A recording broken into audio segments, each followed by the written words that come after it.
first up today, messaging apps are not only useful, but they can be fun. What kid doesn't love Snapchat, for example, and all their streaks? But there can also be some dangers associated with messaging apps. So today, more details on these apps and a warning for parents. That's right. Dr. Melissa Westendorf joins us now to help us straighten it all out. She is co-founder of the Technology Wellness Center, and she is here to help us with technology. Seriously, every time I feel like I get ahead of technology, something else comes out, and I can't keep up. It's very hard to keep up. Yeah, absolutely. Yeah, and the kids are like whizzes at it, man. They're way better than we are. Yeah, for sure. What are messaging apps for? Because I actually have used a few of them, but didn't know that's what they were called. Yeah, so in like 2013 or 2014, the use of mobile phones actually surpassed desktop computers. And then we had an explosion of all these apps that people can use to message. So it's like, there's one called WhatsApp.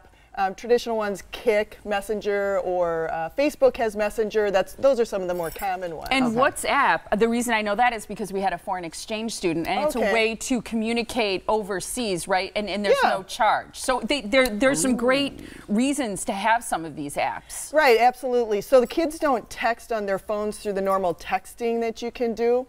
Because parents can trace that better than they can on these WhatsApp or Snapchat or Kik. That's why. It's harder to do it that way. So that's sort of some of the explosion. But in any event, it just has exploded because that's how people communicate at this point. Well, of course the kids would. Of course they wouldn't want the parents. So, so tell us a few of the dangers and why we should be aware of these apps. Okay, so what I've come across is that I didn't realize that you can search out random Kik users. Let's just talk about Kik for right now. You can search out random Kik users. Is that what this is right here? That's what this is. So these are the first two slides are a couple screenshots, and I just want parents to know about the fact that they can go to these websites, the kids can, and find random Kik users. So for example, think about if like you took your oldest child and you decided to go to out of state, like Cleveland Browns Stadium, and you're going to drop them off. You don't know anybody. There's 70,000 people there, and you're going to let them be there for 24 hours. I mean, how comfortable are you with that? Not at all. Yeah, not at all. No. Of course. But that's what this is like. We are letting them go into a huge stadium full of random people and communicate with them. That's a great analogy.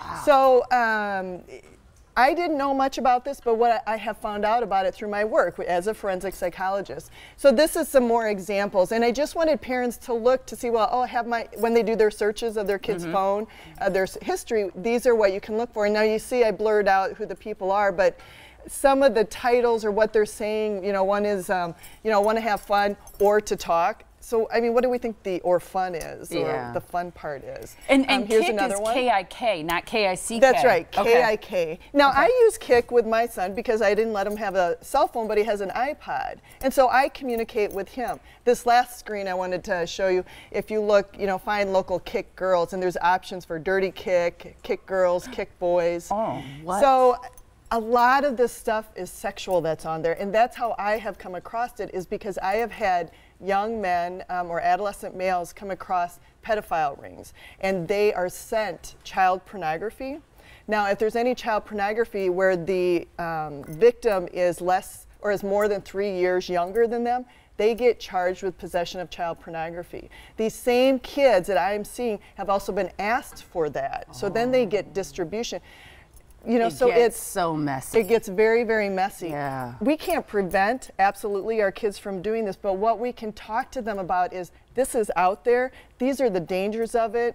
Oftentimes I'll couch it in, if you even know if your friends are doing it, have them come talk to me, or they should talk to their parents, or maybe you can tell them a little bit of what we've talked about, because it's dangerous. Now, you can meet normal people with these Kik user websites, but we're exposing them to risk. You could drop your child off at Cleveland Browns Stadium, 24 hours, nothing could happen, but we're exposing them to risk. And that's what we have to think about. Yeah. So is it just a conversation that we should be having with the kids to please come and tell an adult if something is jumping out, or are there any kind of little monitoring things that a parent can do to like catch things or to monitor what's going on? Yeah, well, so they get all this from a website. So if you're using any of the website monitoring things that we've talked about before on this show, then absolutely you'll at least see that they're going to it. Okay. But the other thing that you also want to talk about is, why does your kid want to talk to someone randomly? Kids are impulsive and they're risk-taking, and I understand that.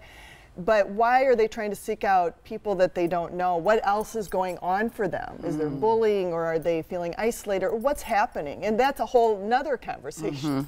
And by way of explanation, because you talked about kids that you've come across who are sometimes exposed to or even distributing distributing child pornography, you're a forensic psychologist, your expertise is in technology, you're also an attorney. So you're working with kids who've been accused of or convicted of crimes, right? Right. Wow. These are all kids who are getting prosecuted for possession of child porn, which is devastating. Because it follows them. It follows them. Some of them are, with some of the crimes, are being required to register as a sex offender, and this is for sexual behavior that's happening as a juvenile. So it's devastating just for them, their family, and for their college career. People have been excluded from the military because of this. Yeah. So it can be just absolutely devastating. And they're so young, they don't really get it when they're so young. Are there any positive messenger apps that we should let parents know who might be watching right now, or anything that we say, this one is good, stay away from this one, or this one, it's not it's not like that. I mean, like I said, I use Kik with my son to communicate, and I review what he has on his iPod, and it's just about keep talking about it with them. I'm sure my kids are. I was going to say, because this is their favorite thing to talk about, as we all know. With their mom. Yeah, right. But you have great information on your website. It's an incredible resource, and your center is doing some really important work to educate parents and help kids too. TechnologyWellnessCenter.com is the website to visit for more information. Great to see you. Thank you. Thank you so much. Thanks for coming.